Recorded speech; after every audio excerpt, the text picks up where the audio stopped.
Depuis plus d'un siècle, la population humaine connaît un accroissement sans précédent qui nous conduit à empiéter toujours plus sur la nature, que ce soit pour nous loger, nous déplacer, nos loisirs, notre industrie ou bien fournir notre alimentation.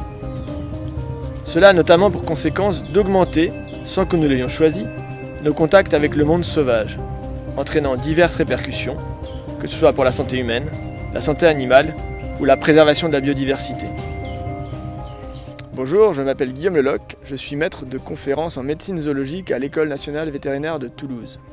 Dans le cadre de mes activités de recherche, je m'intéresse aux interfaces entre activités humaines et faune sauvage.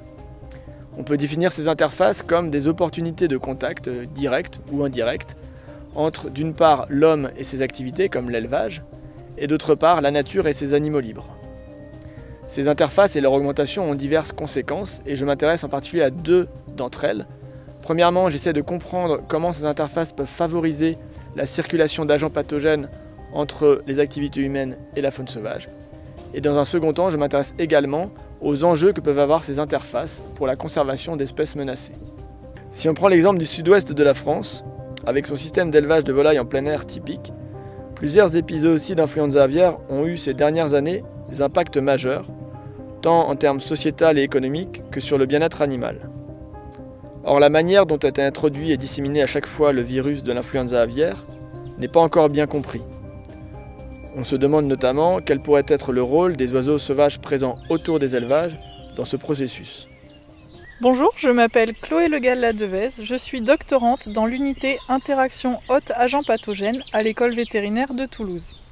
Mon projet de thèse s'intéresse spécifiquement aux petits oiseaux qui fréquentent quotidiennement les élevages, en particulier les élevages en plein air. Leur rôle de lien épidémiologique entre élevages et avec le réservoir sauvage a été notamment questionné dans les épisodes aussi d'influenza aviaire. Je me suis donc penchée sur le modèle spécifique d'un élevage de canards en plein air du Gers pour y caractériser finement les aspects écologiques et microbiologiques de l'interface avec l'avifaune. J'ai donc commencé par caractériser la communauté d'aviphones fréquentant l'élevage, ainsi que caractériser leurs interactions avec les canards et leur environnement. Ce travail a permis d'identifier le rôle central de quelques espèces sauvages. Le but ensuite était d'objectiver l'efficacité de ces contacts et interactions pour les échanges infectieux. J'ai donc analysé un grand nombre de prélèvements issus de l'avifaune capturée sur l'élevage, ainsi que des canards et de leur environnement. J'y ai comparé la présence de différents agents infectieux, dont les virus influenza. Finalement, l'avifaune s'est révélée très rarement infectée par les agents infectieux de l'élevage et vice-versa. On suppose donc un rôle très faible de l'avifaune dans la diffusion des agents infectieux autour des élevages. Aujourd'hui, la suite du travail vise à mieux comprendre la géographie des potentiels échanges de l'avifaune d'un site à l'autre. Nous étudions donc les mouvements des espèces les plus mobiles et les plus au contact des élevages du sud-ouest, en particulier les bergeronnette grises et les hérons garde-bœufs.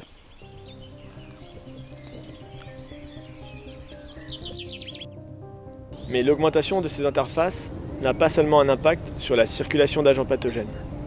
Elle pose aussi des questions sur la conservation des espèces animales. Ainsi, certaines espèces sont en danger parce que leur milieu est détérioré uniquement par les activités humaines. Afin d'accompagner les efforts de conservation de certaines espèces menacées, nous nous efforçons de mieux comprendre les maladies qui pourraient les mettre en péril.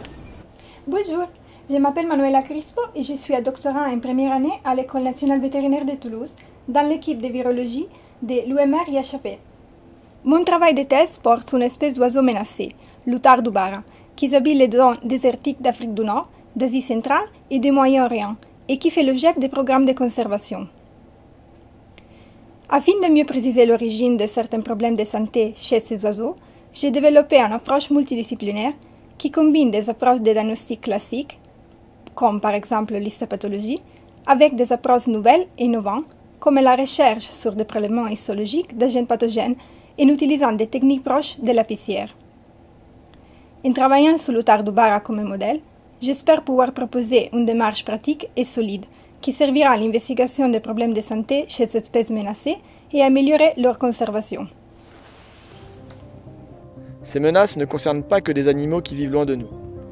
Ici, Au centre de soins de la faune sauvage de l'école vétérinaire de Toulouse, nous accueillons chaque année plus de 3000 animaux d'une centaine d'espèces, depuis les moineaux jusqu'aux chevreuils, en passant par des rapaces ou des hérissons.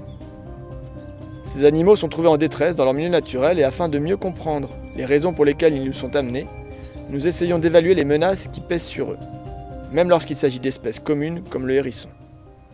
Je m'appelle Flore, je suis étudiante en dernière année à l'École nationale vétérinaire de Toulouse. Dans le cadre de ma thèse vétérinaire, j'étudie certaines maladies à tropisme respiratoire chez le hérisson. Des études récentes ont montré que des populations de hérissons pouvaient être entre autres porteuses d'un coronavirus, Héricov, différent de celui à l'origine de la Covid-19, mais aussi de virus influenza D. On ne connaît pas encore l'impact qu'ils peuvent avoir sur la santé des hérissons et éventuellement sur la conservation de ces populations. Dès qu'un hérisson arrive au centre de soins, nous effectuons systématiquement un examen clinique complet. Les informations et les prélèvements collectés à ce moment-là nous servent avant tout à établir un diagnostic pour le soigner, puis le réhabiliter à la vie sauvage. Mais ils permettent par la même occasion d'investiguer davantage sur ces infections, et mon projet vise donc à chercher ces virus dans les prélèvements réalisés, afin de savoir si les animaux infectés sont plus souvent malades. L'ensemble de ces travaux de recherche nous permet de mieux comprendre, dans un contexte éco-health, les interactions qui existent entre l'homme, l'élevage et la faune sauvage.